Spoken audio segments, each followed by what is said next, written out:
This is the V2V podcast Survivor Series, Diamond Ranch Academy, Part 3, Regulation. As residential boarding schools. As residential boarding schools. No, they shouldn't be. They should be considered completely different, but the stories that we constantly hear, as you know, from personal experience, and all of these abuses and mistreatment, it's real. It really happens. It's happening right now. It's happening at this place, the Diamond Ranch Academy. The truth is that Diamond Ranch Academy takes any teenager, regardless of the issues, as long as there's money involved. And the tragedy of all this is they either don't get it or don't care to get it, or have no interest in actually helping anybody, which really seems to be the truth of the matter. So I guess the bottom line with all this is that, we here at V2V will continue to have Diamond Ranch Academy on our radar, or our gut feeling, based on evidence, is that something is very wrong here. Extremely. We get into the idea of supervision. What happens is closer to punishment. The lawyer for Diamond Ranch Academy pops up, Stephen Bangerter, and he says that the program uses restraints only when students threaten the safety of themselves or others. Quote, restraints have never been used for purposes as punishment, he said. He goes on to say that Diamond Ranch Academy does not have a notion of punishment. They don't recognize the idea of punishment there, which is kind of strange because punishment exists. To say that you don't have a notion of it is kind of denying the fact that the concept of punishment is a thing. So it's very tricky lawyerly language here.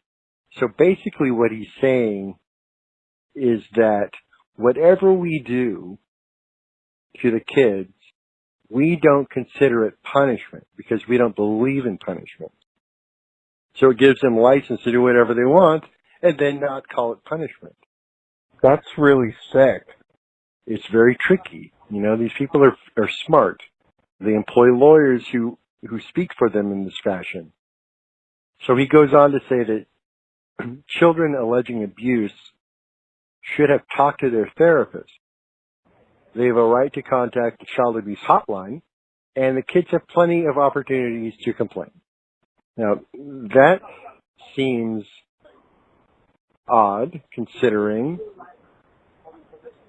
what happened to the 16-year-old girl and her therapist.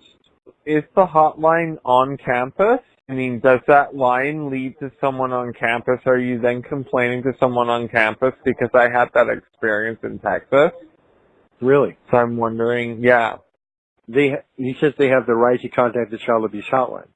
It's too broad. When, where, are they being monitored?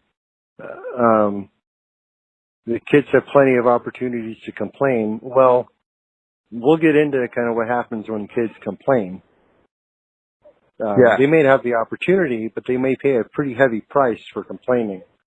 So Diamond Ranch Academy's lawyers adamantly deny abuses ever occurred on the facility. They point out that their program, along with other facilities in Utah, are regulated and inspected regularly, and to some degree, they're right. So how are they right? What does that mean? So in 2005, Utah passed a bill requiring that facilities be licensed by the state. So to keep a license, a facility must be inspected at least once a year to make sure it is abiding by state rules. For example, children ought to see a therapist at least once a week.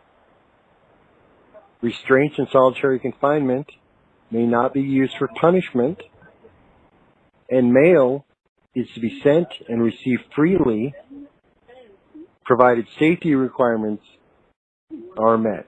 Those that's the heart of the bill.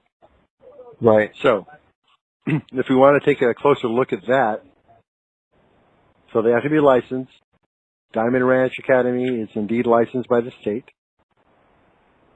And to keep their license, they need to have a regular annual visit by somebody,